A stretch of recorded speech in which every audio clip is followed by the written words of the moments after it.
Good afternoon, everybody. Welcome to TED Talks Ball.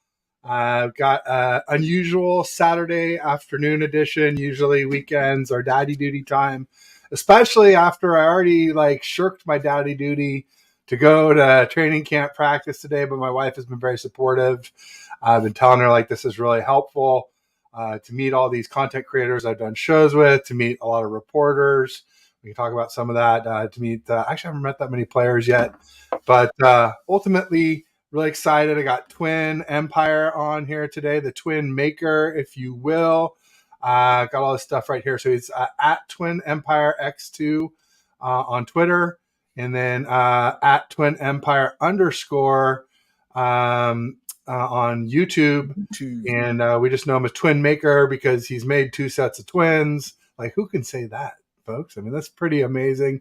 But Twin, tell everybody, anything I may have missed, anything you'd like them to know, anything you want to promote that's coming up, any good stuff like that would be great. Hey, for sure. First and foremost, man, it's a pleasure you having me here again, Ted. I always appreciate coming on the show. We already know we represent on the Bay Area as far as San Francisco 49ers, but Dub Nation, you know what I'm saying, as well. Just had I got the little light right here to represent. Sure, you know what I'm saying? Had to show my boys some love, especially with that Steph Curry tape going around, the airways right now. But yeah, man, I think you said everything. Like you said, follow me. I'm Twin Empire X2 on Twitter, man. Make sure y'all follow me there, and also on the YouTube again.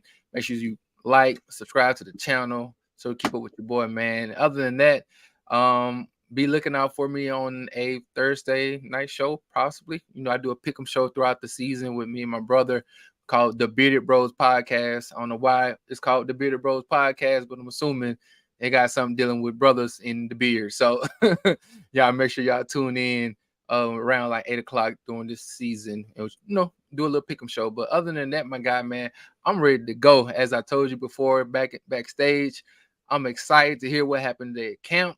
I didn't even look. You know how hard it was today to not even go through the Twitter or go through, any type of the social media to see how it's camp today. So I'm coming here giving you a live reaction to everything that happened today. As I said in in one of my statuses, Ted was, he had his eyes in his ears, out there on the field today. And I'm excited to see what happened, man. So let's get it in.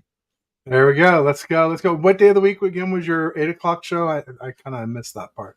It'll be on. So Thursday Night Football is back up now. So usually try to do it on Wednesdays, but depending on how things are happening, we'll usually try sneaking in on Thursday as well. Okay, cool. Good to know. Yeah, no, I mean, and you mentioned not looking on social media. I mean, I'm gonna go ahead and admit that I changed my sort of summary of what happened based on looking at some social media since I got done, because for starters, all the 11 on 11s were on the far field. So most days I have several content creators there, usually in between 4 and 7 or 8 content creators sitting with me. Today it was just me and Rohan, so it was a little tougher. The more sets of eyes you got, the better chance you have of getting everything right. And so I was actually crediting the best throw of the day. I'll give you a little spoiler, but I won't get into everything right now. The best throw of the day was by Brandon Allen, and I was crediting it to Sam Darnold. And so Josh Allen. Yeah, Josh Allen, Brandon Allen. Yeah, tomato, potato. They're pretty much the same thing. They're pretty interchangeable. But let's so yeah, also anybody watching on Twins channel, make sure you pop over and give me a like and subscribe. Same thing, everybody on TED Talks Ball, get over to at Twin Empire _ like and subscribe. Here's the deal. If you guys are watching on a PC, open up 2 tabs on your browser. You can watch us both at the same time. We can get all those VRs, or even if you're on a phone, which you can't split, you could pop open on your laptop, do 2 devices. So okay. Yeah, get us all those hours. I'm loving the ingenuity right here. Come on now. It all helps. Yeah, I can't believe it took me this long to figure it out, since this has been easy to, split channels the way we have been it's been a month or 2 that we've been doing this. I finally started figuring this out. So welcome to everybody here in the chat. We got Jimmy Perez. He showed up a little earlier and he said, "What's up, Ted?" Hopefully he'll be back for the actual show. Don't want to miss out, Jimmy. Jesus M in the house saying Niner Gang. Got 187 saying bang bang Niner gang. A lot of times he'll say bang bang PG for Purdy gang. He's a big Purdy fan, but also a real loyal watcher and audience member. So thanks for being here, 187. You are always appreciated, even if we kind of get into it on the timeline sometimes. That's all good. Like I don't expect people to like just say, "Oh, Ted, your ideas are great" or whatever. Like I like, little back and forth is always good. It helps me to learn. And if I am making a mistake, I want to know. I don't ever want to spread bad information. So you can help me to keep from doing that by standing up. And, as long as you're not too disrespectful about it, you pretty much have to try to upset me. So go ahead and a little dissenting opinions are always welcome. Just what I like to say. Daniel Berry Sports Highlights in the house saying, sup. Better now that you're here, Daniel. Jesus Sam says, McKivitz doing today. McKivitz, yeah, he was in today, and so was blanking on his name. He was the first one out. I tweeted it. Number 78 was the first one out. It was the guy from UTSA. I'm gonna have to go look it up now. And he was the tackle who was converted from a tight end. So he actually played with Burford at UTSA. And then, he was a tight end then, and he's bulked up since then. And now he's playing tackle for us. And since Jalen Moore got a bone bruise the other day, he's been, here we go, Leroy Watson is his name. So he's been starting at our right tackle, and Trent Williams starting at left tackle for the ones. And then, you kind of just go down the list from there. We got you in here, twin. We got Bebop Jones in the house from Bethlehem, PA. Says, sup, fellas. Sup, Bebop. And thanks for joining. We got Terradome in the house, another big Purdy fan. Welcome, Terradome. Thanks for coming on in. He will not take it easy on us either. He will always, not be afraid to share his mind. And that's good. We like that, Terradome, for sure. Carcast Niner says, what's up? What's up, Carcast? Thanks for joining. Bashar in the house, just had Balling with Bash and Ted with him yesterday. We thought we were going to get Niner Nate, but Niner Nate ran into traffic on the way home. It was a getaway Friday, and getting from Santa Clara to, he's, I think, pretty deep in the East Bay. It took him longer than he thought. Also, though, like, he tweeted something like, oh, Purdy's the guy or whatever, like, based on one practice where Purdy, like, I'll be honest, was not that good yesterday. Purdy, he was great in the move the ball, right? Maybe the best move the ball period of the whole training camp. So he was great there, but he threw two balls that were underthrown. One that Kittle made an incredible adjustment, contorting catch, falling down. Yeah, I saw that. But if he allowed him, it's a TD. And another one right to the same spot of the field, and Hufanga dropped a pick. And then I think he did get picked, or it was a sack on another one. And so most of the rest of the practice was actually, I'm not going to say real bad, but it was pretty bad for Purdy. He was real up and down yesterday. So I was like, man, maybe it's good Niner Nate didn't come on, because, man, I would have been like, even though he's the one who gave me my ticket for yesterday, I was like, man, like I saw his tweet, and I was tweeting it around to some of the other people, DMing it around to some of the other people that I was with yesterday. I'm like, this effing guy, like, he shows up for one practice, and he's coming out saying that, like, Purdy's ready for week one and blah, blah. I just hadn't seen it, I've been saying all along, like, Purdy's not himself. You see, not with my eyes now. Yeah. Like, and I had people saying, and some people are saying, like, hey, Ted, who's your source? Who's your source? I'm like, dude, I'm my source. Now, back then, I'd been to 5 practices. That was like then Friday was 6, and today was 8. So Friday was 7, and 6 was Thursday. And Thursday was when I did the show with Ryan Hensley, and Rob Guerrera like teed me up perfectly. He's like, oh, Ted, how come you're the only one saying that Purdy's not himself? I'm like, because it's obvious. Like, even in his best day, he had a couple of drop picks. He got sacked a bunch of times. He threw it short threw it in the dirt to one guy. He just hasn't looked himself in practice. And the next thing you know, a couple hours later, Kyle's saying it. Like, somebody asked him, like, do you think Purdy's himself? He's like, well, he's not, but we're not worried. And I'm like, boom, confirmed. Like, confirmed my scoop. And I was like, Rob Guerrera could not have teed me up any better. So thanks to Ryan Hensley and Rob for having me on that day. It was great. real quick, we got people are saying hi. I do want to try and show all the chats so that people in the different channels don't miss anything. I may not talk about each one. Fernando, for our throwback in the house.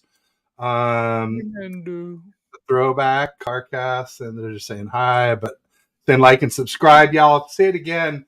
If you're watching on a browser, watch us both at the same time. Just open up another tab. If you're watching on a phone, you got a tablet around, 2 devices. Boom, get us double those watch hours, so you don't even have to pick which one you're in. Saying I was hoping Nate could join live. Yeah, we were both hoping he could join, especially because he hooked me up with the tickets, and he's like, "Hey, let's do a show after." But I know he's not like he hasn't been doing a lot of shows on his own lately, and so maybe he just changed his mind, or I mean, maybe it was just the traffic too, or maybe he knows that Bash and I are big Lance fans and didn't want to have like a kerfuffle with us. It would have been some good fire because Bash had like 2 F-bomb rants yesterday where he was just like, F that, none, all these people sound Lance short, none. Nothing gets him going like some Lance slander, I'll tell you. He's saying hopefully you get to run some peeps on Monday. Absolutely. Well, you'll run into me on Monday, Bash. We get to meet for the first time, so that's exciting. That's what's up, man. I know it's always cool when you guys finally. I remember last week you guys were with I think it was Jesse and them and some more guys you met, and it's always cool when you are able to get out of the digital world, the metaverse, you know what I'm saying, and go out to the reality and meet some of these people. It always, it's cool. So I know that was a dope experience that I think the 49ers, I think this era is not understanding, like the pulling together of people from far away and, becoming even more, just tighter, and building that bond. So that's what's up, man. It was good seeing you guys. There you go. Yeah, it was fun. It was great to meet everybody. I mean, I met Raj. I've done some shows. Actually, I sat with Raj every day of camp so far from our SF 49ers until today. And then I didn't even know if I could get a ticket to today. But then a guy that I met through Raj, who's been there every day and who's been at camp for a lot of years and knew Raj from going way back, couldn't make it today. This guy named Kyle Hobson. So he hooked me up with a ticket for today. And then like I sat with Roe today. It was the least amount of content creators I've sat with the whole time, just one guy. And I went over to say hi to Steph and Crocky after, because they were just like one section over. And then the guy who got Steph a ticket for today was like, "Hey, I got one for Monday." I'm like, "No way!" So I got one for today, got one for Monday. Now I get to meet Bash. It's just amazing, like how good things happen when you get yourself to these things. I got to meet Grant. I got to meet Larry Krueger, Jordan Elliott, Splash Cousin, as you mentioned, Ryan Hensley, Jesse, Brad Graham. I feel like I'm forgetting some people. Brian Rennick was there the first day or second day. I even got to meet Mike Silver, who had just blocked me recently. And I was like, "Hey, Mike, I'm a big fan." And he came over and shook my hand. And I was like, "Yeah, I'm at age 6." And he was like, "Oh." And I was like, "Yeah, you just blocked me on Twitter." He's like, "Well, I think you were liking some tweets that were calling my journalistic integrity into question." And I was like, "Hey, well, if you unblock me, I promise I'll be better behaved this time." So he's like, "What's your handle again?" I'm like, TedH6. He did it right there. By the time I even got back to the stands, it was done. And it was pretty fun. That was yesterday. And everybody was just like, "Oh my God, I can't believe you're going down to talk to him." I'm like, "What? He's just a person, like we can't put these people on. I mean, we can respect them if they deserve it. But I don't put anybody on a pedestal. They're all just people. They want to just be treated like people. If you put yourself as subservient, they'll treat you as subservient. If you act like you're their equal, a lot of times they'll treat you like an equal. And so that's sort of my trick. Like when I'm asking top people in the biz, like to come on my show, I always like Jedi mind trick myself and say, "Look, I'm doing them a favor," right? Instead of like I'm bugging them. Yeah. And just like try and say like, "Oh, they'll be happy they came on with me," type of thing. So here we go. We're catching up. Like and subscribe. Yeah. Lucky Ted, yeah, I've been very fortunate. I had a buddy who gave me a code. Like I thought I'd get all 9 tickets from his season ticket holder code, but I only got 4 because it's been so crazy this year. Yeah. I tried to get these tickets. And then like John Chapman gave me a couple, Niner Nate gave me one, and then this friend of Raj's gave me today, and then this friend of Steph's, I think it's Matt Melman is his name. Yeah, so I'll be sitting with him on Monday. So Bash, you can meet him as well. He's a really cool dude to hook me up. And like he barely would take the $10 face value for the tickets. I'm like, dude, these things are going for like $200. Let me give you something more, like 40, 50, something like. And he's like, no, he That's wouldn't take crazy, that. man. I was like, that is so cool. Because I'm definitely not flowing with cash right now. But no, that's crazy. Like you said, the amount of the resale value on these tickets just for a training camp.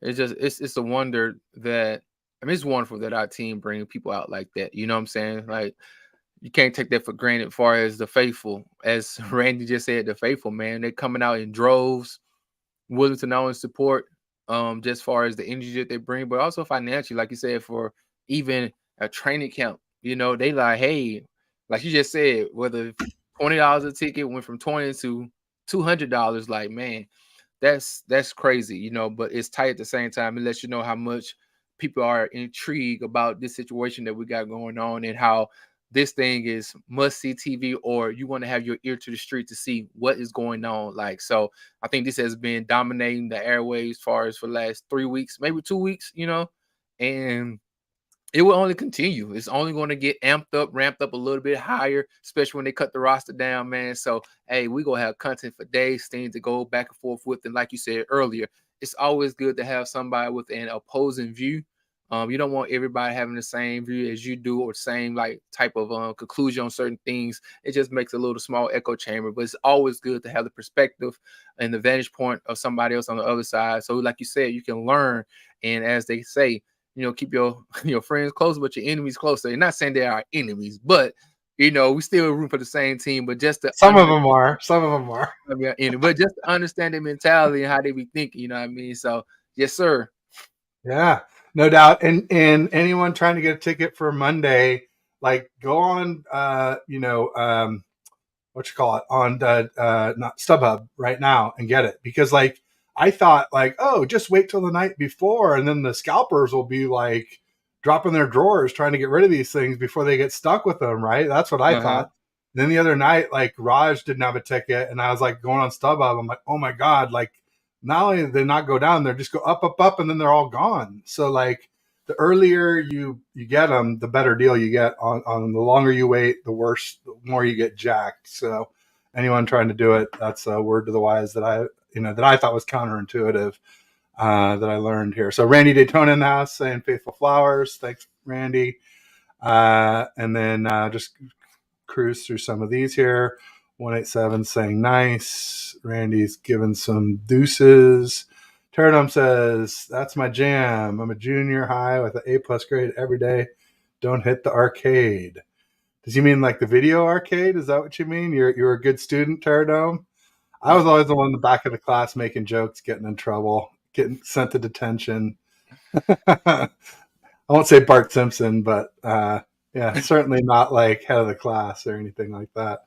Now there's a steak with the beans and rice. Oh yeah, no doubt about it. Little sizzle. There you go. They're dropping bars here on a Sakeras one at Golden State Plaza in the 90s. He high-fived me. All right, and we're going to stay out of the concert stuff here. They ready, boy. They in there with their bebop stand. They like, oh, let's go. Let's go. Let's do it. So as far as practice today, as I mentioned earlier, I had misappropriated the best throw of the day that was by Brandon Allen. I thought it was by Darnold, and Darnold had thrown a pick, but the pick, he was sacked on the play, so it didn't actually count. And sacks aren't the worst thing necessarily. It depends on if it's because you had a lot of time and you got sacked, or if the O-line just didn't give you any time, then that's not such an indictment on the quarterback. But Allen had the best throw of the day. Lance had a nice one to end the practice where he hit Willie Snead for the only TD of the day in the move the ball period. Lance had some nice ones, but he did overthrow Debo deep once. But But Darnold had some good kind of decent throws, but he nothing wow. And Yeah. honestly, like Lance won the day, but he wasn't like as good as I hoped he would be with the ones. Like he's winning this practice. Like I had him as a last night. Like I kind of posted up last night. Like after 7 practices, I've got Lance winning, Darnold real close second, and Purdy pretty close third. Like they're all doing Yeah. well. Um, because I thought maybe I might not go, so I kind of wanted to get my summary out there before more stuff happened. Especially if I didn't have visibility on it. Mhm. And so, I mean, I think Lance won today. I think Lance, Lance was definitely better today than Purdy's been in camp, but he wasn't like better than Purdy 2022. And so that's my thing. Like, if we think Purdy's going to get back to himself, 2022 camp or just 2022? 2023 camp. Sorry. So what Purdy's done so far in camp, No. Lance was better today. No, I'm talking about like. But Purdy Brock 2022 Lesnar. season, Yeah. is better than what I've seen from Lance today in camp. Some of Lance's camp has been better than that. Yeah. So it's like he won, but it wasn't great. Yeah, you want to be a little more I ain't gonna say spectacular, but I did. have a little more. Okay, well, a little more ras and dazzle, and I think the thing about that is that Purdy is having the ability to have a full playbook. They're going over, like they're doing install and so on and so forth. So I get that part. It'll be hard for me to even try to equate that. And so I definitely wouldn't even try to put that against what Purdy did last year. And especially when you're talking about a real football game where you're getting the ebbs and flows of the offense and defense and special teams, but with practice, you're only getting put in in situations. And so I think the thing with Lance for me, like you said, there's some things you wish he would have been a little bit bigger with, a little more grandioso about. It's just repetition, man. I mean, it's hard for you to kind of really get in your bag when you kind of trying to do what's right. And he gonna have to take chances, but I think at this point in time, he's just trying to make sure he stay at least better than everybody else. And so I'm assuming he would probably just like, even though like Purdy got a little rust on him, maybe not anymore, but trying to get more familiar with what's going on with the offense and how Cal is trying to do these installs. Probably next week and this weekend coming up against the Raiders, I believe we'll be able to see some more consistent play because now we've been in pass for more than a week. Guys have kind of got really familiar with one another because you have been going in the ones and the twos and the threes enough to where now you have some type of like I guess camaraderie, or not camaraderie, but chemistry with some of the wide receivers and tight ends and running backs. And so I'm really looking forward to I'm glad that he hasn't dropped tremendously. You know what I'm saying? What up, bottom line? What up, my guy? You know what I'm saying? So hopefully uh he hadn't dropped all the way down. So I'm glad he's staying afloat. And that's a good thing. At least he's staying consistent. And a lot of times people were saying last year and the year before then, they didn't think Trey Lance could be consistent. They thought he was too up and down. And so I'm glad that he was consistent in what it is that he's doing this offseason and during this training camp. Yeah, I mean, I had Lance winning the first day of pads Monday. I had Purdy winning Tuesday. I had Darnold winning Thursday, Lance winning Friday, Lance winning today. But the thing about Lance is, like, if he's not winning, he's second. And like Darnold, he won Sunday too, so he won more days than Purdy. But then he had a bad day Tuesday when Purdy was the best, and he had. People are kind of saying it's a bad day today, I guess, and I kind of didn't see that. But again, like when I left there, I had the throw of the day going to him. So then you got like this either pick or sack, and then an incomplete, an underthrown incomplete. Which you think Darnold has good arm strength, but somehow he underthrew a deep ball. I guess he didn't step into it or whatnot. I don't know. But since the bottom line's here and you know him and he's looks like on my channel, you should know it's going on Twins channel. Everybody who has a browser, watch on both channels. If you're on a phone, pick up a tablet, watch on both. But bottom line, if you want to switch over to Twins, I wouldn't be mad, especially since that's how you know him better than me. I wouldn't be hurt if you give him the watch hours. So real quick, everybody was making fun of me for being for not getting the KRS bar. Dion from Niner Game Podcast in the house. Said afternoon, fellas. Paradome saying now Raheem is my dude. Saw him live. Going on the hip hop extravaganza. Beat like this might tempt me to cold show my rings and my fat gold chain. Grab the mic, Soul Train. I love it. That's dating yourself for sure. You see what I remember, tear I down remember the Soul bars Train. over here. That's some good stuff for sure. Raheem is with Gangstar close behind. Miss the old stuff. House of Blues. Good, nice spot for a show. I'm assuming that's Vegas, but I know there's one there. There's probably one somewhere else that Vegas ripped off, knowing Vegas, though. Probably was there one in New Orleans or somewhere, maybe? St. Louis? No, it's just Vegas. I'm not that familiar with Okay. House of Blues. Okay. All right, I'm not going to get too caught up with this because we're trying to stick with football stuff here. Reports are Lance is taking a step forward. I'm taking that as there. I want to try to pump up his trade stock. Yeah, we're not trading Lance. He is, if not our best QB. I mean, he's our best QB in camp. I can see the point of what the Niners are doing, where they're just like, "Hey, we got Purdy as number one because we think if he gets back to his 2022 self, that he'll still be better." But it's hard to tell unless you really give Lance some good reps with his first team weapons. Because what people don't know is they go, well, Lance is going against the second team D or the third team B. That should be easier. But I'll tell you what, our defense is a lot deeper than our weapons or our O-line. So whoever is going with the second and third teams, whichever quarterback that is, they're at a disadvantage compared to Purdy, who has CMC, Debo, Kittle, Ayuk, the best weapons in football. Trent Williams, who's our best lineman by far, and it just goes way downhill after that. Even like Brendel, isn't a great center, but he snaps the ball really well, and a lot of the second, third team centers have low snaps. You got a lot of bad snaps going on, and then that just puts you at a disadvantage for the rest of the play. So keep that in mind, folks. Especially the second team D is better than you might think because Kinlaw is balling out. He might be our best D tackle so far through camp. Just because, Armstead and Hargrave, they got nothing to prove, right? So they're not going to go balls to the wall all the time when they're clearly the starters. So, I don't think Lance will be traded. There's some talk about that in the media, but that's what Mike Silver and I got in an argument about when he blocked. I said, basically, if you think Lance is third string or fourth string, I said, you haven't been to camp.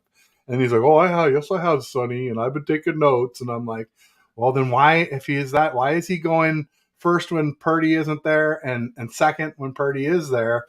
And he's like, he just rude. And so finally I was rude back, and that's, then he blocked me. And you know what? I'm going to tell you something. I've been listening to it was someone 49 broadcast too that I saw earlier where there are two guys, and it was I think it was 957 The Game. It was two guys who kind of do the reporting for the San Francisco 49ers in baseball and Golden State Warriors. They did like a 15-minute segment. And they were talking about the same situation between, Sam and Trey and Brock. And they was like, hey, man, they were doing that trading situation stuff too. I'm like, bro, why would y'all want to trade this young fella? Even if he's playing horrible, you still got him on the books for this year. And also the injury history alone should just keep him here. And so people just got to chill out with that, man. Let's just let this thing ride out. Let's see what's going on. I'm excited to see these guys compete. And at the end of the day, if Sam Darnold's out there playing very, very good, Trey Lance out there playing very, very good, Brock Purdy's playing very, very good, that means the defense is either getting better as well, and it means the offense is starting to click. So therefore, no matter who's our quarterback, that hopefully means we won't get off to a slow start like we usually do. So I can't wait to see. We'll not only hear more of what happened today at practice. So I want to definitely hear your thoughts on how was Sam Darnold, or let's go back from 3-2 then 1. How was Brandon Allen today? Do you remember how many snaps he may have gotten, or certain ball periods, or just your overall just consistency of how he looked out there against the defense today? I mean, his stats look good. He had the one really impressive throw. The rest was just kind of But again, he's going with the third team. So, like I said, third team line, third team weapons makes a big difference.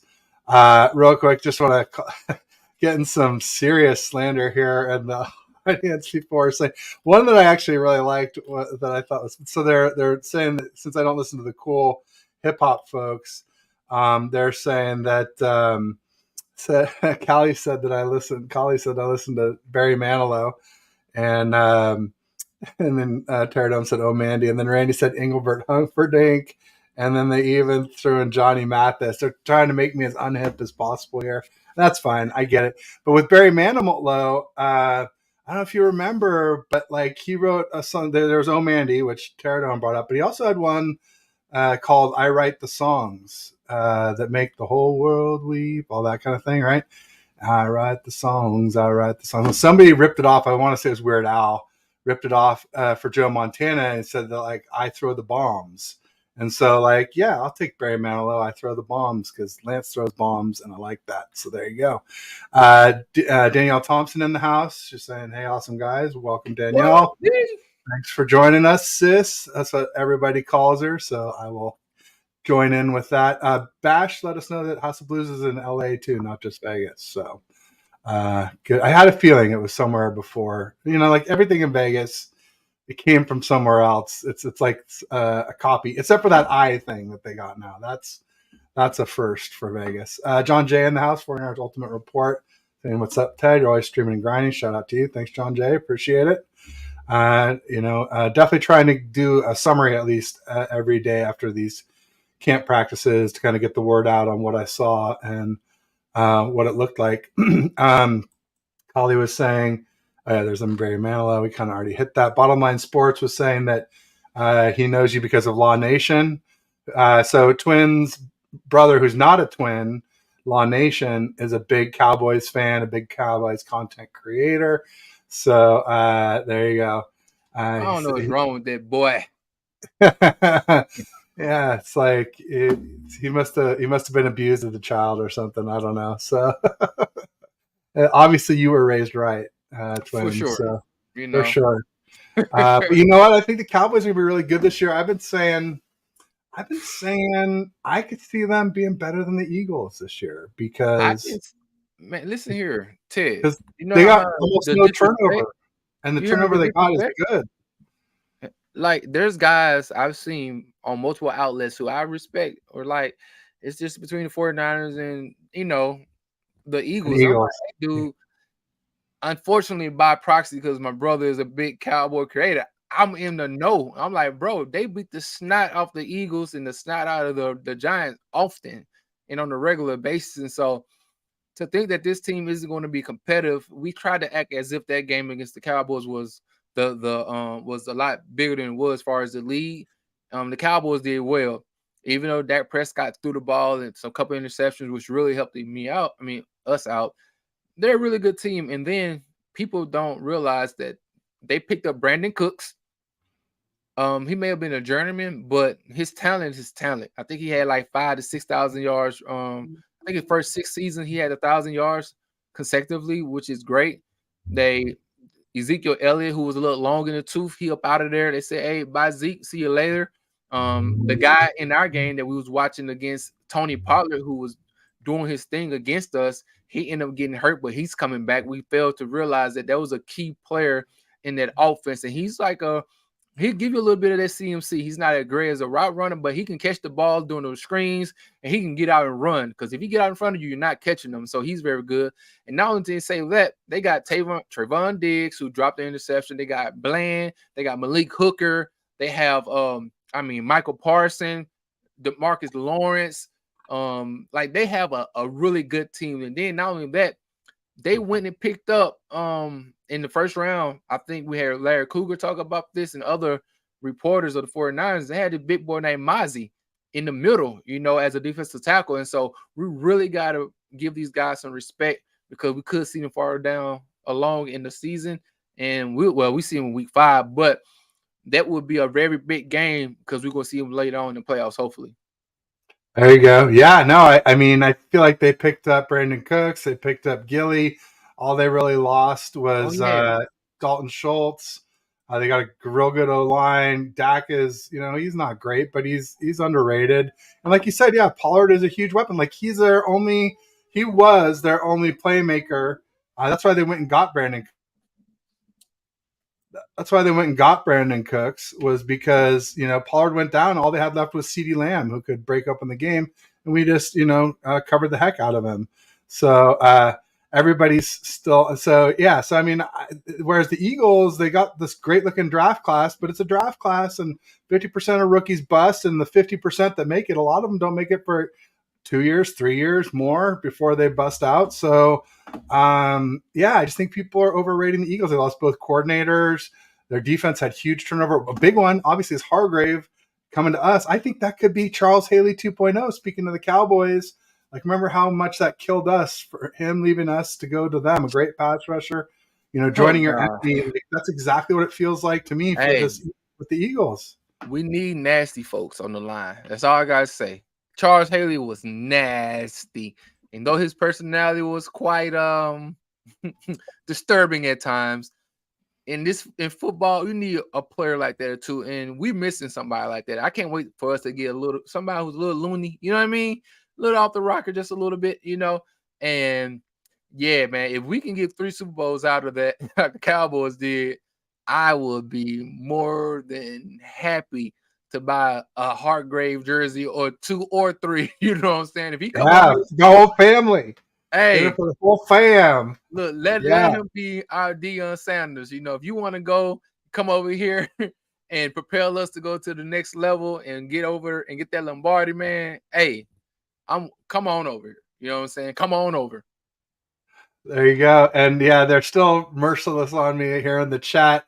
And when I saw Hugh Lewis, this is exactly what I thought of. It's hip to be square. Like, that's me. I'm hip to be square. I don't mind being a square. That's fine. But also, I did see something here in the chat. I got to scroll back. But there was something that Mr. Bash said. And since he's always so hard on me with not knowing stuff, I'm going to get him for this Barry Manilow thing, because he said something about Coco Cabana, and I can't find it, but it was the Copa Cabana. It's like from I know it was on Lucille Ball, I Love Lucy. The Copacabana was kind of a famous I think it was from Cuba essentially, or maybe Miami, but ultimately it's not the Coco Cabana Bash, the Copacabana. So I got you on one finally. So, but of course it's like square music that I get them on. Hey, look, get the brownie points whenever you can, man.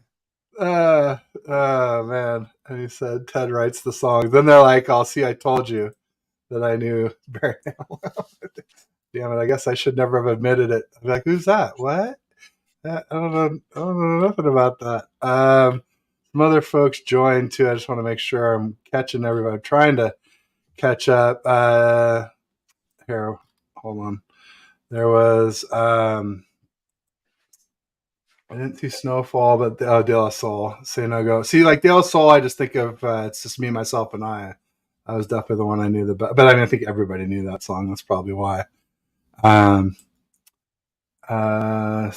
going down in the playoffs is huge. Yeah, I mean, I was saying, Pollard. Oh, here's what I was saying. I was getting after people for a logic flaw. Just people saying like, oh, if Purdy, didn't go down, then we either could have or would have. I've heard both beaten the Eagles. I think could have. I think would have is a little bit strong. But I think we had a 50-50 shot to beat them if Purdy stays healthy. But I'm saying if you're going to say that, then you have to say that we might not have made it to the NFC Championship game if Pollard hadn't gone down. And people are like, oh, what are you talking about? They're like, running back's not as good as a quarterback. And I'm like, well, he's like kind of a top 5 running back compared to a maybe top 15 quarterback. And the other thing, like, we lost 31-7. The Cowboys lost by, we lost by 24. The Cowboys lost by 7. So it didn't take as impactful of a player to make a difference in our game in our game against the Cowboys as our game against the Eagles. So anyway, that was kind of interesting. Bash is saying Dallas has talent, no doubt. They got some studs. They do, no doubt. Oh, Taco Charlton came on a Tuesday. Taco Tuesday. We love And, that. and he came from Dallas too. So hey, that's another one. I will He played take well yesterday. it. Also, Taco Friday. That's good to hear, man. It's good. And one thing I'm glad that we are able to do in the off season is pick up some of these guys for depth purposes. You know, we've always known that. I think last year we carried 12 guys from the defensive line, which was out like it was almost an anomaly. Nobody really carried that many people on the defensive line. But as we know, that is our bread and butter. And so it's good that we're able to get these guys to come in, and not only are they coming in, they're showing some flashes. You know what I mean? And some of these guys are journeymen, and some of these guys are free agents as we picked up. So as long as these guys are creating some type of cohesion, I love Chris Crusade going out there, really teaching the guys the system. And you probably could speak on this as you go into more details about the quarterback situation, as far as what happened today in practice. I'm loving the blitz packages that Steve Wilks has been doing. He's really, to me, in my opinion, he's adding a little stank to it. You know what I mean? And so you can give these guys, as far as another team, different type of looks. You know, so they won't know it's always going to be a zone, always going to be a zone. Like adding that man in there, doing a nickel, adding that man in, doing the dime, or all these things will be a great addition to our defense, especially the blitzing, man. I'm like, we rarely do a full linebacker blitz. I'd rather see Fred Warner coming in there, hitting that A gap, or seeing, my boy Drake Greenlaw come around the edge, him and D, like he could do a stunt with our boy, what's my man's name? Bosa, like different things of that nature. Like them guys coming in, really being a little bit more creative. The guy Oliver on the nickel blitz, whatever the case may be, you made like, oh, Hufanga. Like, I mean, this given like it's an embarrassment of riches, honestly, as far as all these guys that we have, man. Not only do we have good top guys, we have guys on all three levels: a linebacker, the defensive line, and the back end with the secondary. These are things that a lot of teams don't even have as far as on their first string. But for us to have some really good guys, second string, and even third string to come in there and really make positive gain when they get in there, man, it's such a beautiful feeling to see this team built the way that they built. There's one thing I would not say negatively about our guy John Lynch. He has built a really good team on both sides of the offense and defense, and even the special team as well. So I like that. I really like what we're doing here. And yes, man. What up, Yeah, no, BT? I like what Steve Wilkes is doing. I like how he coaches everybody up, every play and in between. It's been really good. I just real quick wanted to call out Yafi is here. Welcome, thanks for joining. Is there practice tomorrow? No, tomorrow is a rest day for the team. And then Monday is the last day of training camp practice. Monday the 8-7. It's Dwight Clark Day. He was number 87, so they're honoring him on Monday. Should be cool stuff. I think we get a T-shirt or something like that. Also wanted to call out somebody else popping in. I've kind of been trying to cover all these, but it's hard to keep up. That's a good thing. It's hard to keep up. It is. But Brian Culp in the house saying, "What's up, Ted and Twin Empire?" Brian Culp is a big Jake Moody fan. He has his own show. Everybody make sure you check him out. Give him a like and subscribe for sure. And then I'm kind of catching up here. Ego Trip. Anyway, so and somebody else brought up something interesting too. And I'm not going to scroll back because I'll get lost. But they were mentioning that Zach Martin is not happy with his contract situation in Dallas. So that actually could be a huge loss for them, as he was actually ranked higher than Trent Williams this year in like Madden and PFF. Oh, yeah. He was getting some 99 action when Trent Williams was snubbed, I'll say, at 98. Just pretty ridiculous. Hey, I think, why I believe Trent gets snubs, though? I'll be honest with you. I've tried to be, I'm a fan, but I try to be objective. Towards the end of the year, Trent plays kind of drop down some. Which is, you don't want it to be that, but it happens. I think that ankle towards the end of the year starts to bother him, coming from that cold and getting into the new year. I think it starts to hurt. So I believe people see that in Trent. He's still a great player, but sometimes if you take a look at the team and we be honest, I think he had a couple offensive penalties last year, stuff like that, man. That they're gonna knock you for. And that dude Zach, man, I think he got like only 5 penalties throughout his whole career, and Yeah. some crazy stuff. Like he got it's like 5 All Pros in 6 years or something. It's ridiculous. He's a really good guy, man. Like, but anyway, Now he's really good, but like when you're a guard, it's not the same as playing right guard is not the same as playing left do you hear tackle. that? Do you hear that? Yeah, your dogs. My dog, he sleep, man. Hey, I apologize for y'all. My It's dog, like, hey, get me on the show. he out here. This is what he does in his sleep. He talks in his sleep. So, my There you bad about that. That's funny. Cinnamon Kiss in the house saying hi, everyone. And Tony Culp, Bryant's wife, lovely wife, who does the women panel. They used to be on every other Thursday, and now I guess they're kind of going every Saturday night. So make sure you check out women and 49ers football panel there. Thanks for joining, Tony. Bryant saying hi to Sin, Teardome. These guys are still just talking about music. And they're making fun of us folks who like Barry Manilow, supposedly. I don't know. I've seen Bryant dance. I think he can get down. Brian got some moves. He got some moves like Jagger. Me, that's for sure. He got some moves like Jagger. Bash is saying her Gibson's having a nice camp, which is fine. Jair Brown can learn from matches. Yeah, Jair Brown actually got some run today because Huff had a day off. Gibson made a PBU, or maybe it was an interception. Maybe that was the I can't remember if it was a PBU or interception, but Gibson had a nice play. He had an interception earlier in camp. I think that was the one where Darnold underthrew it, and Gibson made a PBU today on Darnold, if I'm not mistaken. Let's see here. Everybody's just saying hi. Y'all silly. Wow, pause. I don't know. I must have said something dirty, or you did. I don't know. Callie's mind's in the gutter. Yeah, everybody make sure you like and subscribe. Like I said, if you're on a browser, open this up on 2 tabs. If you're on a phone, pop it open on your tablet too, or your kid's tablet. We don't care. You know? Give me that iPad. Come here. Get those cartoons off of there and throw on some TED Talks Ball or Twin Empire. Hey, turn on that Coco Melon. Yeah, not Copa Melon. Oh, actually, don't get me started. But there probably were some nice melons at the Copa, if I'm not mistaken. Oh, bam! Sorry, I had to go there. There's a big pause. I don't know what this 2 thing is. Oh, that's pause. Oh, duh. Okay, so that's good. That's the pause icon. I'm like, 2? What? Garlic Fest is now, I think. That's in Gilroy, just a little ways south from here. It's about, 40 minutes, half an hour from here to San Jose. Probably another half hour from San Jose to Gilroy. Great stuff. They have garlic ice cream, of all things, if you can imagine that.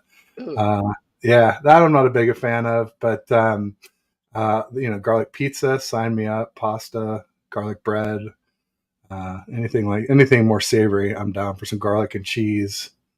Always good. With some good pizza.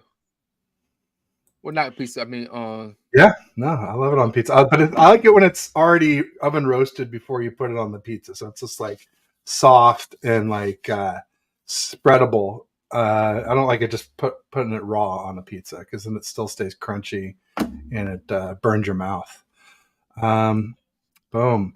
I didn't even know there was a pause button. Boom. Yeah, there we go. Terradome's giving lessons here. There we go.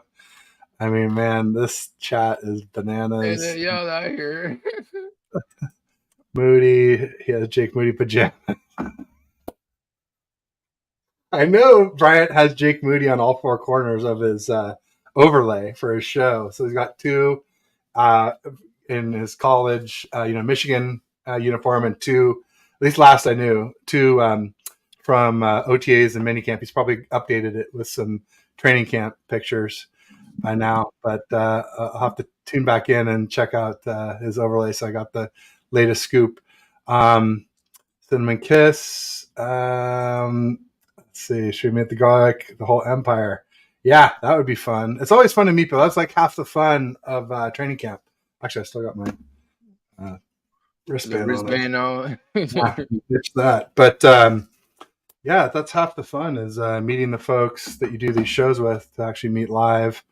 And like sitting with Raj and Rohan was so helpful for me. I was going there today, like, oh man, Raj is going to be there. I think I tweeted it, and I was just like, I just hope I can like keep it together because the more eyes you have, the better. Because you got to keep in mind, like in training camp, there's no like 8 camera angles, there's no zoom, there's no replay, there's no slow mo, there's no announcers to tell you what's happening. And like if you miss something, it's like you can turn to somebody and ask them, but 9 times out of 10, the casuals there at training camp are just like, I don't know, I didn't see it, or or they, Anyway, bottom line is, it's tough to get it right. And that's why a lot of times the stats look a little different from the different people they're reporting. Depends on your vantage point. About old Sam Darnold stats today. Sam Darnold, they look similar. They look similar to Trey's. They just, like the long throw by Trey, he overthrew Debo, and the long throw by Darnold, he underthrew his target. I want to say it was Ayuk. But bottom line is, Darnold threw an interception that was, I think, called back to do a sack. But and Lance basically had that touchdown I talked about at the end. Lance started out slow though. He had a sack and he had an incompletion, and but he did complete some short throws, which is funny that we're like, we know he can hit the long ones, but we want to see him hit more of the layups. He did more of that today. But Lance was a little more the way like Purdy and Darnold have been the other days, which was a little more dink and dunky. He wasn't, other than the one big one to Snead at the end. And even that one, like, if I'm nitpicking, it was like we were shocked that Snead came up with it. I'll just put it that way. Like Lance threw it kind of low to the left corner of the end zone, and Snead, like I guess whoever was guarding him just didn't see it, and Snead turned around and grabbed it, and then like was being tackled, and then we couldn't tell, and then he came up with the ball, and we're just like, oh my god, what a great catch! But it was not a bad throw, but it wasn't an awesome throw. So that's what I just said. I was like, Lance was good, but like, I don't know. When I saw him with the ones, I wanted it to be like, oh, we need to put him in instead of Purdy, like instead of 2022 Purdy, right? I mean, like he's outperforming 23 camp Purdy, but we got to figure by the time week 1 comes around, Purdy's going to be close to back to normal, if not sooner. The one thing is I definitely want to see Purdy take some hits, get tackled a few times and make sure he's okay with that, because even once he's back, his arm's back and he's back with the timing of the weapons, and neither of those things are the case, in my opinion, yet. But I think they will be by week 1. But like, will he be able to take a hit and get up and be like, boom, I'm ready to go, and not be like shaken or throwing early to like get the ball out so he doesn't get hit, instead of waiting for his people to come open and then delivering the ball. And not only that, though, I tell people this also, the psychological part of it too as well. You have to get the repetition in, not only on the field, but also mentally. That's a hard game they play, especially at the quarterback position. If anybody watched QB over this past summer, the quarterback on Netflix, it was a wonderful insight, wonderful behind the scenes documentary on what these quarterbacks do to go out there and play football every Sunday or Thursday or Monday. You know what I mean? And so it's more than just going out there doing the physical part, but it's the mental. We even saw during that that documentary, Kirk Cousins going to see a therapist, just, talking about how he feels, plays that he may have missed 2 weeks prior. He's still thinking about them. And so we know what happened last year during the playoffs. We hope that he's getting the mental confidence that's needed to as well to go out there and continue to play when the Bullets are live. And that's one thing we really got to be conscious of, because when they come and when they start playing, you know what I mean? We really going to have to, we hope and pray that both of these guys, all 3 of them, can be mentally strong as well, because practice is one thing, preseason is another thing, But I tell you this, when they start playing ball for real, everything changes just a little bit. So I'm glad to hear that Trey's even hitting small little passes or the short passes this training camp, because that's a knock on him from a lot of other people. He can't make the short pass, or he keep missing the short pass. And I like, all right, cool, he's missing the short pass, but people who throw interceptions, they like, hey, they get a pass and stuff of that nature. I'm like, can we just do this thing equally? I wouldn't. Hey, Ted, I never thought I would say this, but when did throwing an interception or pick six become worse than dropping, missing a pass on the LOS? I was sitting back here like, bro, I've been watching football for a long time. I never seen somebody get more mad at a pass out of the backfield or a screenplay or whatever it is more than a pick six. I'm like, this is where we're going. Like this direction we're going. This is how we evaluate now. I say, y'all got to be kidding me, man. Pinch me, wake me up, because this is what I've been hearing. Yeah, no, I tweeted that out the other day. I was today years old when I learned that, throwing an incomplete in the dirt, is worse than throwing a pick six, because that's the way people were making it out to be. It's ridiculous. Lance has been the worst on short passes in camp. However, the other day he had one that he missed yesterday, and we were all like, "Oh, which one Lombardi's going to like focus on," and like be like, "Oh, and go on and on and on, and like, oh yeah, it's a drive killer. It's a drive killer." Next thing you know, he completes a long one, and it was during move the ball, and the drive kept going. I'm like, so yeah, kept the drive going despite the missed pass. And then today he was hitting them. So, I just think it's experience. He needs the experience, and he'll get better for sure. And check this out. I just thought about this, and I'm gonna run it by you, and you tell me what you think. So our offense is methodical. We have to make sure we do everything in order. We're not a 1 to 2 play big, like explosive type team. You know what I mean? But during the playoff, sometimes when the defense is just humming and we can't do these long plays, or something happen where we get some penalties in, say for instance, we get like a false start, we 1st and 15, or you go run the ball, first down, you only get 2 yards, so it's 2nd and 13. You try to run the ball, to throw a little pass out the backfield, somebody like Michael Parsons come out the backfield, bam, and tackle you for 2 yards. Now you got 3rd and long or 2nd and long. Like, we got to have somebody, whether it's Brock Purdy throwing that ball deep down the field, stretching out a little bit, or somebody like Trey or even Donald, having the ability to get us in better positions quicker, because eventually our offense isn't going to always be perfect. We're going to have issues. We're going to have penalties. We're going to have injuries and things of that nature. We got to be more multifaceted. You know what I mean? I like to tell people this, I'm a big Steph Curry fan, and everybody say, oh, he only shoot the three, or he's known for three-pointer. I said, no, Steph can go to the twos. He can do the in the paint situations where he's doing little hesitations and he's doing little lobs. He can go from the mid-range from 18 to 20, and he can shoot the threes. He can follow and do good everywhere. You know what I mean? And I also got to tell people that's what I like to see in our offense. I think we have the capability. I think Kyle need to go ahead and open up a little bit more, continue to do the things that we do well as far as the short, mid-range passing, so on and so forth. But it's not a knock. I heard somebody say this again. Kyle Shanahan is not going to change his play calling or playbook for no quarterback. And I said, hey, Kyle, we got to adapt. You know what I mean? We keep doing the same thing and getting, the same results. There's nothing wrong with expanding your offense a little bit, maybe adding a little more verticals, a little more longer shots, not trying to get everything of 10 to 12 play drive. You know what I mean? So those are the things I think about that the 49ers can add to this offense this offseason with maybe a more talented, QB. That doesn't mean Brock isn't talented. That doesn't mean Darnold isn't talented, but just, what I'm saying, just add another level to this. There you go. Well, Jess from East Coast Red and Gold has joined us, so make sure you join her every Wednesday at 5 p.m. Pacific, 8 p.m. Eastern with Maddie B. Bex and Mr. Ty Alston, 10% Ty. They've been having some killer guests. Pterodome was making a funny about it. He said, what's up with having – wait, no, which of Barbara Walters? No, there was something else. He said something about you having Fidel Castro on. Oh, man. God, I am terrible at this. Yeah,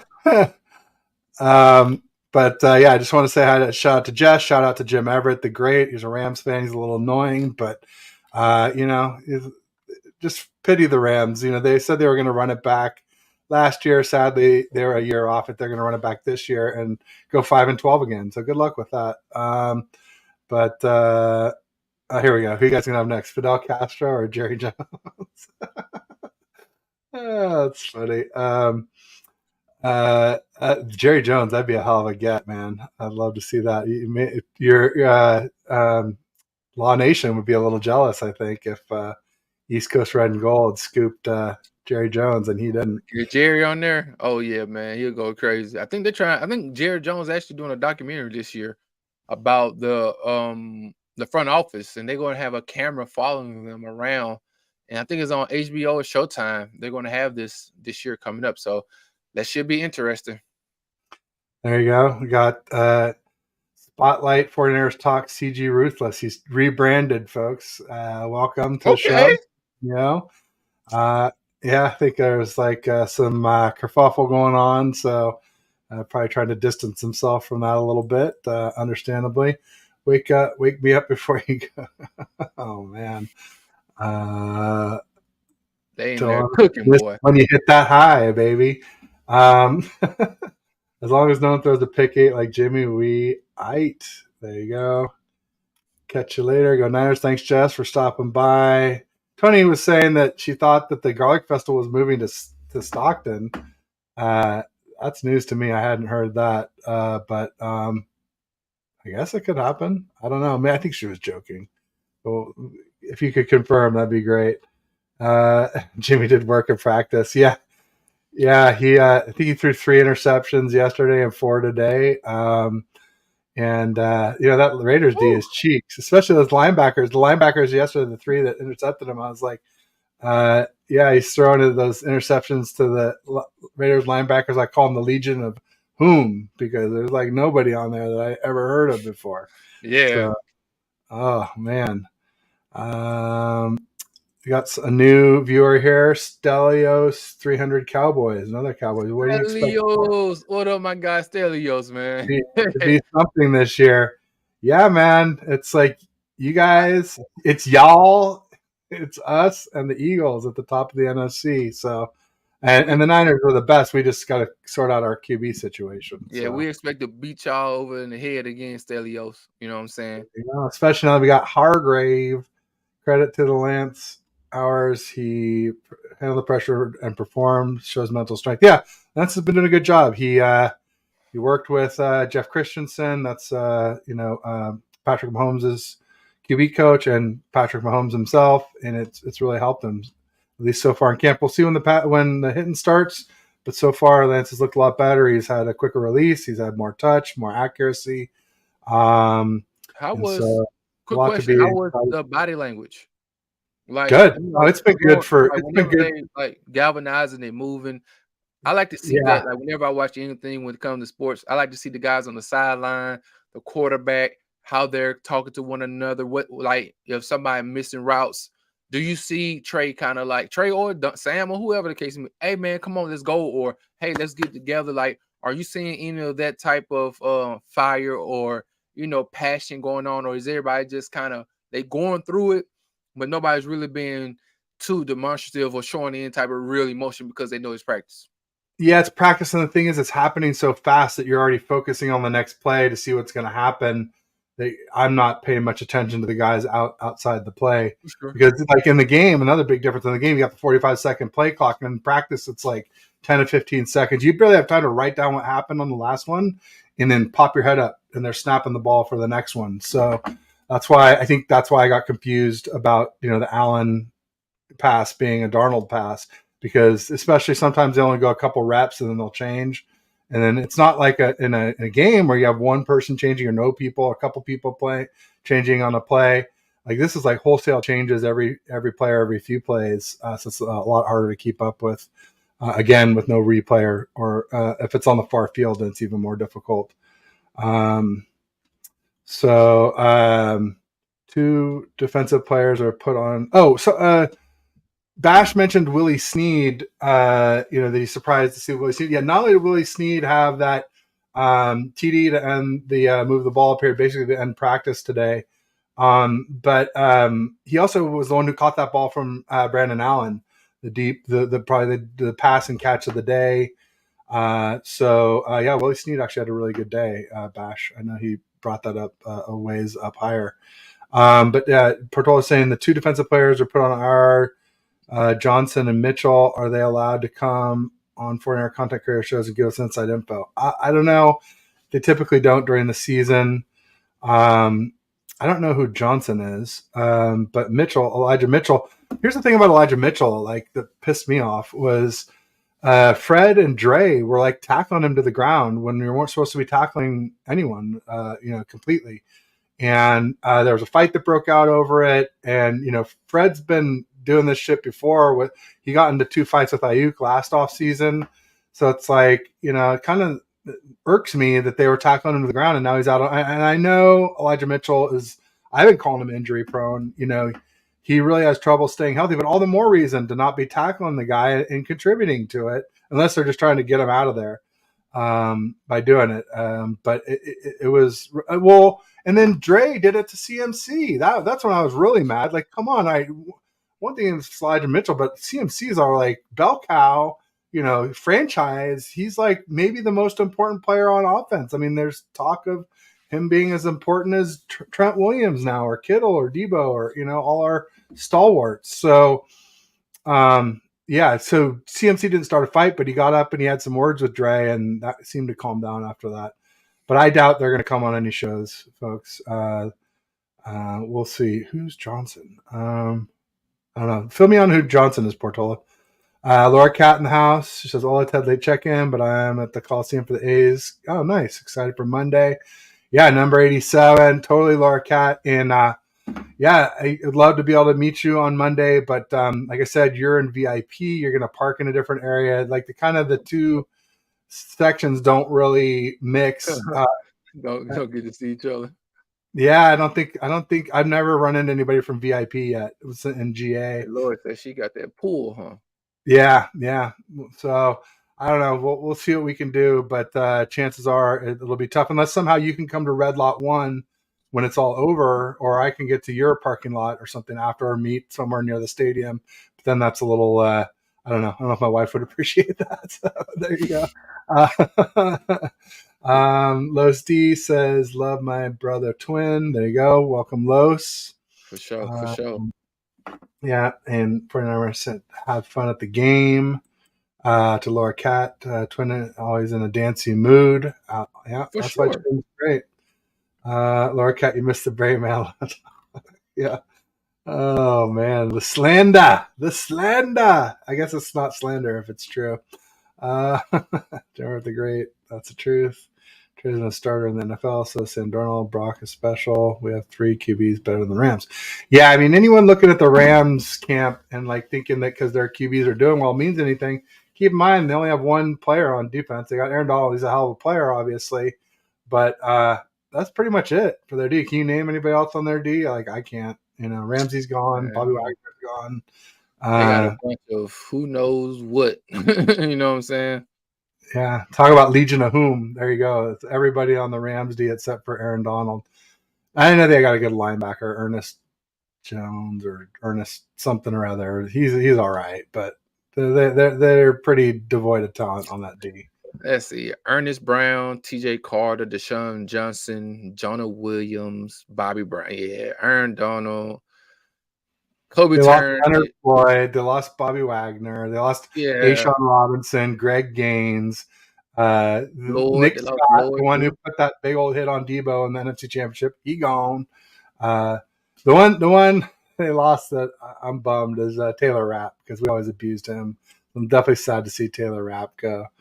No doubt about it. Always have great guests. Yeah, give them a subscribe. Absolutely, Jess is great. They got a real young team. So yeah, we should be able to take care of business.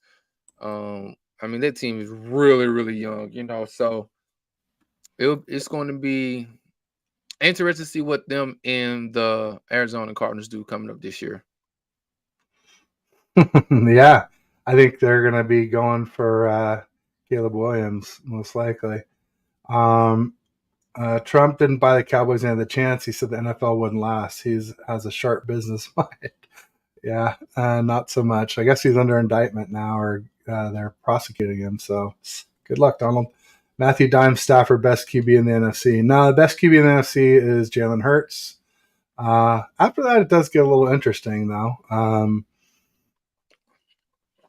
Now that Aaron Rodgers is gone and Brady retired, that made it easier.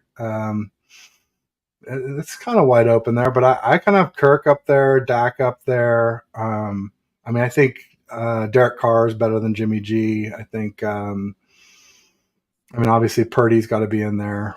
I don't think in the top few, though. I think Jared Goff belongs up there, if you ask Goff, me. Goff definitely belongs up there. Goff, I know a lot of people may not, they probably didn't pay attention, but if you look at their team last year, what the Lions did from the year before last and this year, their big playability and their defense was horrible, but their offense was still able to go out there and put up points.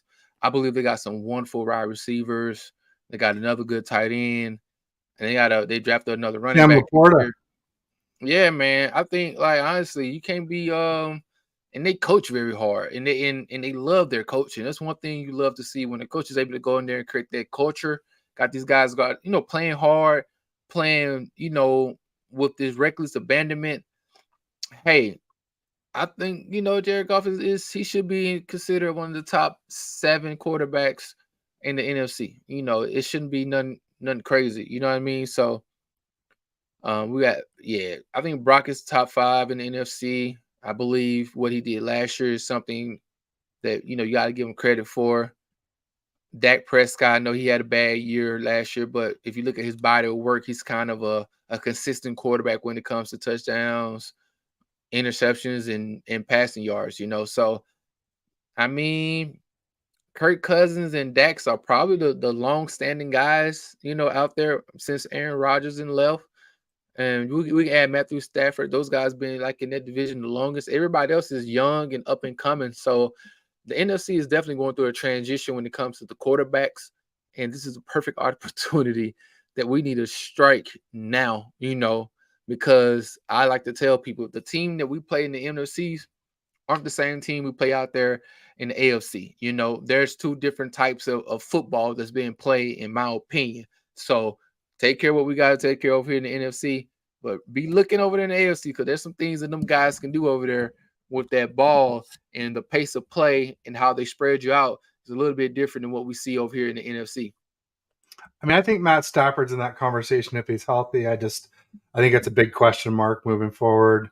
I think there's a reason why they drafted Stetson Bennett. I think they got a lot of doubts about him being able to finish the season. So we'll see. Obviously he didn't look that good in 2022, but their O-line was not good, and then it was really injured too. So I think if you protect him and give him some weapons, but now I guess Cooper Kupp has a hammy injury too, so that's interesting for sure. Put Elijah on the PUP and activate him in the middle of the season. I don't even think that matters. It's like he'll just get injured. Then I think you got to try and trade him if you can, but I don't know if you can with him being injured. So Jordan Mason's been great in camp. So is TDP. And Laborn has been really good too. Rookie. Yeah. Man, so far behind on these chats. It's just crazy. You read them all, you know what I'm saying? But no, I'm just trying to click on them all, and it's there it is. There you go. No player should be tackled to the ground. Yeah, in practice. No, it's it was bad, and not only that, they were talking a lot of trash too. So the offense got a little mad about it. So. Well, sometimes the offense get a little soft though, man. I know we shouldn't be touching them, but back in the old days, back in the olden days, we used to be able to put our hands on some of these players a lot often. And I think sometimes the defense is in such a disadvantage that they get a little upset sometimes. They want to go out there and put their hands on somebody. So you don't want to hurt no one, but at the same time, hopefully everybody is doing all right. And I'll be glad to see how CMC and the running backs kind of take that and be like, all right, we're finna turn up on y'all. We're finna show you what we really can do. and that always make a good like sighting for us to see where these guys out there playing really hard, real competitively. And I'm excited to see these young running backs. I believe TDP will be somebody we really got to look at. Really have to look at, because TDP with our injury history, you want everybody to stay healthy, but just in case, you want somebody like TDP to be out there and to show why we drafted him in the third round, to go out there and be a productive running, a bigger back than what we usually do have. And I'll be excited to see him as well coming out the backfield with Jordan Mason. Yeah, no, they're both looking really good. I trust Jordan Mason a little more because we've seen a little more in games, but they're both looking great here in the offseason, in the training camp. So Callie had a good idea, said that I should do a 53-man roster prediction once the preseason gets going. I'll definitely have to give that a try for sure. Let's see here. We were on bottom line. Brock needs more games. Know what he really is. Example, Dak had amazing rookie seasons. Have never been quite as good. Can't put Brock in the top 5 yet. I mean, that's fair. That's fair. I ain't saying top five quarterbacks of the NFL. I'm saying top 5 in the NFC. In the NFC. I mean, we got a whole bunch of rookies in the what is it? The NFC South. I mean, come on, you got rookie or second-year player. You have a rookie, then you have what's the guy named Derek Carr. I mean, okay, you can put him in there if you want to, but he's coming to a whole new system as well, and a little turnover in New Orleans.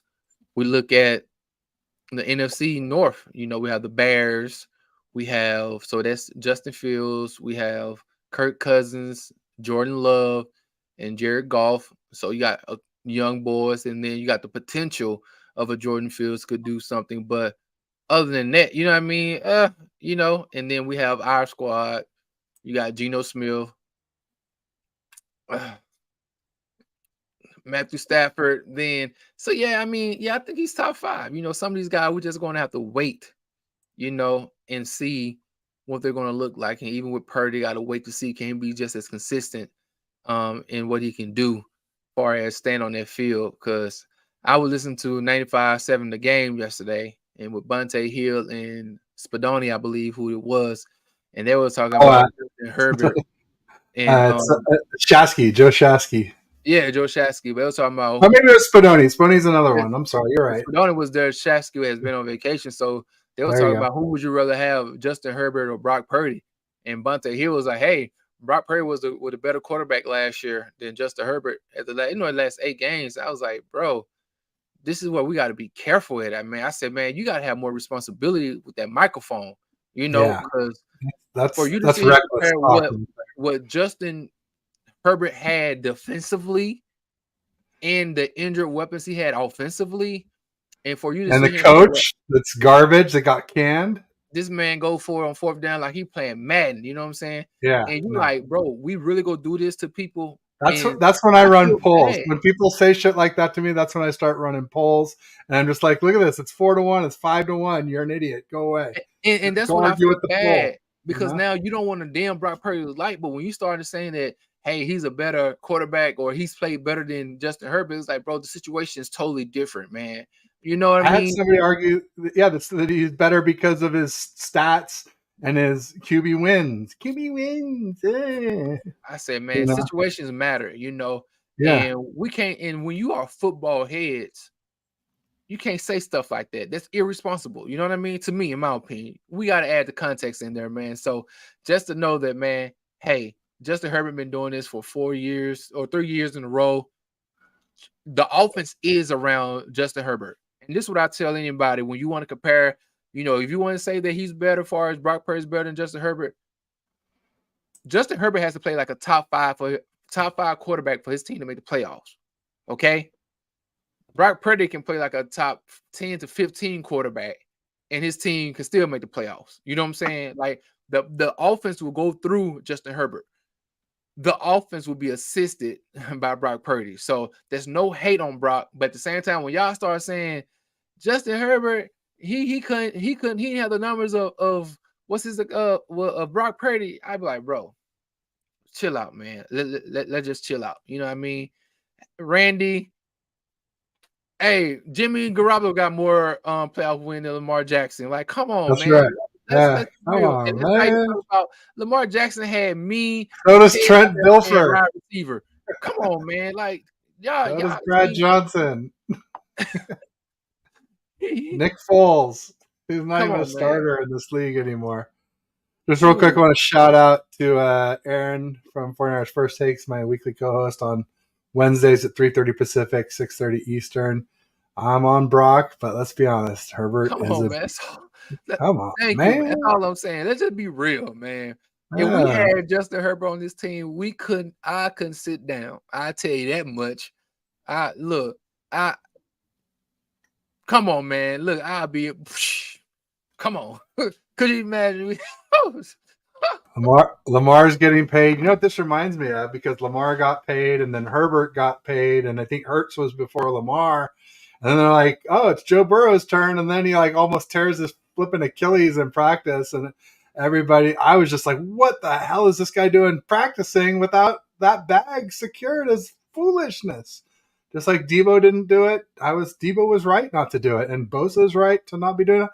I don't know. Some people are saying as long as we're on Bosa that like maybe the deal's already in place, but they just don't want to expose him to camp. You know, it's a Yeah. chance of getting injured. Now that he's going to get these crazy dollars, they're just going to like Hey, he knows how to keep himself in shape. he said Lamar got that bag. Another thing that don't nobody want to say nothing about. People was on edge to give Lamar Jackson the bag, right? How could you give him the bag? He never did won a playoff game. Like he only had one playoff victory, right? I ain't hear nobody say don't give the bag to Justin Herbert. He ain't got no playoff victory. You see what I'm saying? Like when you Yeah, got a supreme talent at that position, man, you got to make sure he stay at the crib, and continue to build your team around that guy. Lamar Jackson is a beast. He needs some more weapons. Our guy over there, Justin Herbert, he's a beast, but he need a defense. Joe can't stay healthy. Darwin James was healthy this year, but the front seven was injured throughout that whole Sunday. The Los Angeles Chargers team. So all these things matter, man. Context matters when we talk about football. That's all I'm gonna say. it does matter. And like for instance, people might say, "Well, oh, it wasn't Brock, was it? It was Jimmy who beat Herbert when we beat the Chargers." But even then, they might say, "Oh, Jimmy beat Herbert head to head." But like, keep in mind that when we played the Chargers in 2022, they were missing not only their wide receiver one, not only their wide receiver two, but their wide receiver three, and not just that, but their left tackle and their right tackle and their best run stuffing defensive tackle. Oof. And then three of their tackles got injured before halftime in that game. So like, you know, saying that anybody beat Herbert when this playing, it was basically him and Eckler, and that was it. That was it. They had nothing. So anyway, yeah, you got to keep that context in mind, folks. These stats can be misleading, especially QB wins when you got the best weapons in football. You got a solid O line. You got the number one freaking D, and not just like yards, but scoring and interceptions. The number tied anyway for interceptions, and and then Kyle designing and calling the plays like that. That a lot of QBs are going to do really well in that situation, and so Brock did really well. It's the best our offenses looked, since Kyle's been here. But it's also a lot of bad and banged up defenses, and also our defense was turning the ball over 2.4 times a game, which Best we've seen probably in years. They was yeah, on a historic pace. Not only that, the point differential as far as how they was holding other teams almost under like 14 some change points per game. You know what I mean? So like Herbert, hold on, let me see what Herbert is the deal. He is a long range 50 caliber strike weapon, but the job here with the Kyle Shanahan offense requires a nickel plated 9mm. Sir, no. Well, okay, if that's the case, I can agree, but at the same time, but Herbert can do both. listen here, exactly. Like, cause I don't see what's the issue with that. If you can have somebody who can dunk and shoot 3-pointers, is that a bad thing? Nope. Oh, don't You know what start I'm on the saying? 3-pointers, or Turnov's going to start comparing Purdy to Steph Curry. I've already been there for that one. Oh God. Don't do it, T Dome. Oh Do not God. do it. Do not do it. Don't make me go there. Yeah, Uh, no. context matters. Wow. Yell it, Aaron, for the people in back. I love it. Team Hey, sport. Absolutely. yeah, team sport. And I'm not going to say that QB wins don't matter. They matter. They're not nothing and they're not everything. You know, like all things equal, they're very important. If you got like where you got Jimmy and Brock on the same team, then QB wins better. But turns out Jimmy with CMC was 4-0, Brock was 6-0 and 2-0. So like, I don't know, they're both undefeated with CMC. Bigger sample size for Brock, so that's more impressive. Yeah, And I love that Brock got Kittle 7 TDs in 6 games. That's incredible when he didn't have 7 TDs in 16 games times 5 seasons.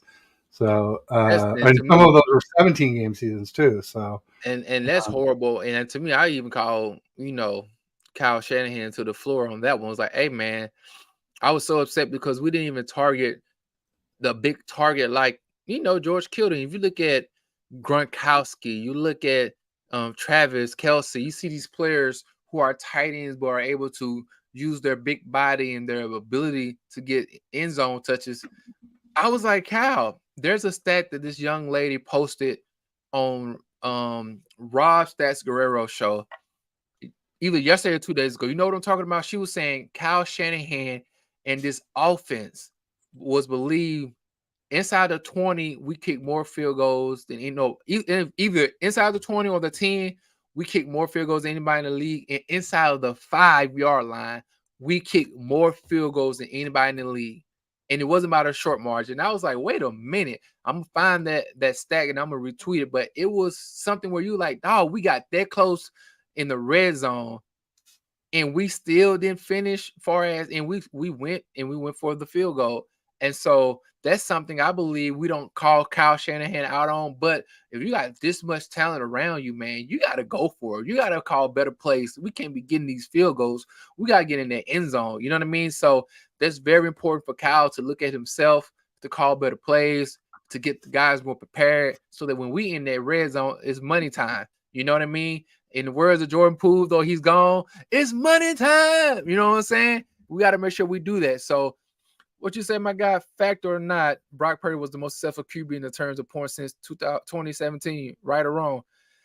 Right in for 2017 to now, he was another quarterback that got injured too, right or wrong. Like it's the same issue we got in quarterbacks. So as good as he is, the one Achilles heel or the kryptonite to all these quarterback is they can't stay up. They need to go like Achilles elbow.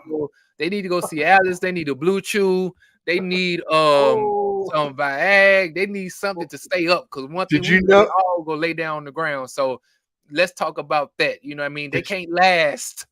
Yeah, Twin, did you know that none of our QBs has played a full NFL season? None of the 4.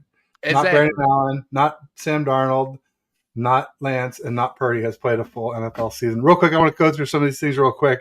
Collie had a great point. How did I forget? Joey Bosa didn't play. We wanted the Bosa Bowl, but Joey Bosa didn't.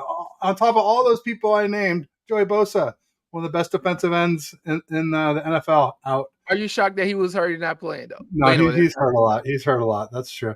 And then Randy said I like to stick with twin Glock 40s. I kind of like that one. That's good. And because people call him Glock Purdy. And then Jason Massey in the house. Just want to call him out. Thanks for joining, Jason. Good day, folks. Bash says he can dunk. Cap. You can. Bash is Dunkin' Donuts, pal.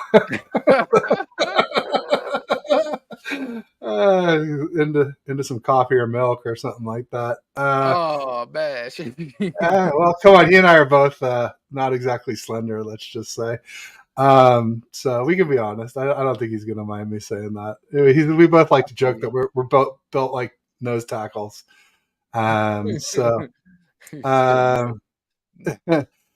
here's one. I wanted to get to this one. Randy said, by your rationale, Joe Montana only won because of the support around him.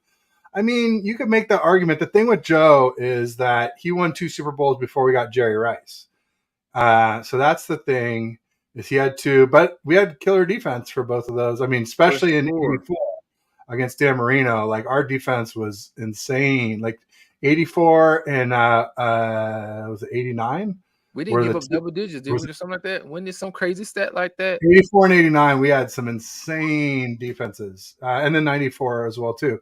But so a little bit, you can make the argument for Montana when he had, Joe, JT, Brent Jones, Ricky Waters, let's go back to Roger Craig, Rathman, or then Ricky Waters, and I guess that wasn't Joe, that was more Steve, that had Ricky Waters and bar none Floyd. But I think we had moved on from John Taylor by then, but we still had Brent Jones. I guess it was John Taylor. Was John Taylor in the last Super Bowl? Yeah, John Taylor was there. Yeah, and then also, not to cut you off, but Joe Montana, we won in his first Super Bowl. Again, a lot of these guys that we know wasn't there, and so that's what helps the mystique of Joe. It's like everybody like to compare the quarterback battle between what happened last year and this year compared to Steve Young and Joe. But I'm like, y'all being disrespectful to Joe Montana because he not only gave us the first Super Bowl where he wasn't, him and Guy Benjamin went back there like arguing for who could be the starting quarterback. You see what I'm saying? You knew it was Joe Montana. And then to still be semi-successful until they drafted Roger Craig and went on to win another Super Bowl. But like that what helps separate Joe Montana. You know what I mean? So that's what his greatness was about. And not only to talk about that, then his touchdowns to interception ratio, how good he was in the big game and things of that nature. And you have to give Cool Joe his props for being what he was and to play as consistent as he did. So that's the whole point, my guy. But Trey Lance got hurt running the ball, and I believe Trey Lance had ran the ball more still than Brock Purdy and Jimmy Garoppolo, even though he only played 3.5 games. So all of a sudden, my coach can't call one play compared to the other play. So I'm not saying it is what it was, but it was what it is. You see what I'm saying? So don't come at me telling me like all of a sudden, if you say Brock Purdy just hand the ball over 35 times a game this year, you were looking like, hey, Kyle, let him throw the ball. Kyle. Or you see, look, let Brock Purdy run some RPOs and he keep that ball 4 to 7 times a game. You will lose your mind. You see what I'm saying? So that's all I'm going to say. There you go. Bash said he used to be able to grab the rim. Me too, but I could never dunk. I never got like to where I was a ball above the rim, not even close. And then I said Achilles elbow. Callie had to go Achilles ankle. There you go. Tit for tat. Quid pro quo. Every quarterback on the nine has been hurt for 3 years. Now Trey's been hurt for 2 years. He hurt his finger before 2021 and his MCL in 2021, and he hurt his ankle in 2022.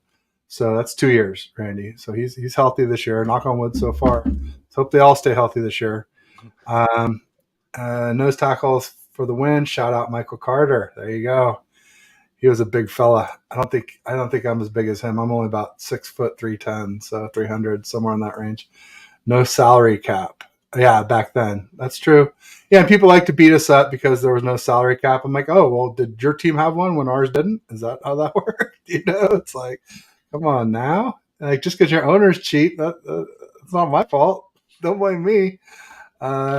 So Dunkin' Donuts. Collie like that. I hope Bash didn't mind too much. So they missed William Floyd. Bar none. Yeah, he was something special, number 40. Dunkin' Donuts sucks. No, I just meant dunking them in milk. I like to dunk all desserts in milk, whether it's Oreos or cookie cake, or I like to make a milkshake to go with like a cookie or something. And Krispy Kreme sucks. So I already saw that. They horrible. So I'm with. What? You don't like Krispy Kremes? Not at all, man. Look, so where I come from, we didn't even have like Dunkin' Donuts nor a Krispy Kreme. We had like more mom and pop donut shops. You know what I mean? Those are probably so you the best. Go there. Oh my God. What's your favorite kind of donut, Twin? Oh, I'm gonna be honest with you. Where I come from, man, they got these regular old glazed donuts. Them jokers so fire.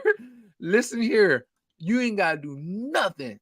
Okay, so the regular glaze, apple fritter, just so you know, that's a sneaky one. And we used to have these lemon Long Johns. Apple fritters are bomb.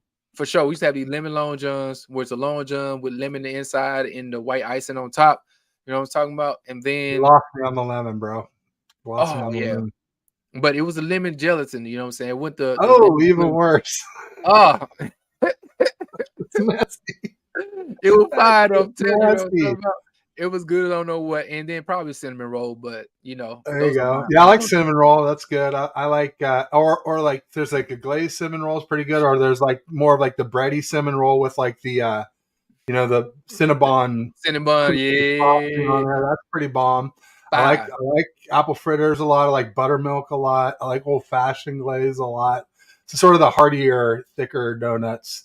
Um, but yeah, those are some of my favorites. Also, there's like this donut shop in San Mateo where nearby my buddy's house has the season tickets, and they have these little cream puffs that are like a little bit of powdered sugar with some kind of like custard inside of a puff, and they're like bite sized. You just pop them in your mouth. I don't like custard, but yeah. Oh, Any, see, I don't hold like the on. lemon shit. So there you go. Payback, got dog it.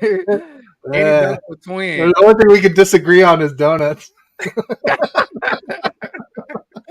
Yeah, but I could dunk Yeah. still. My boy Bash, Oh, good. There you go. I can still get up there by grace. But I Damn. haven't tried in a while. It's been about 5 months since I attempted, but I still got little bunnies. You know what I'm saying?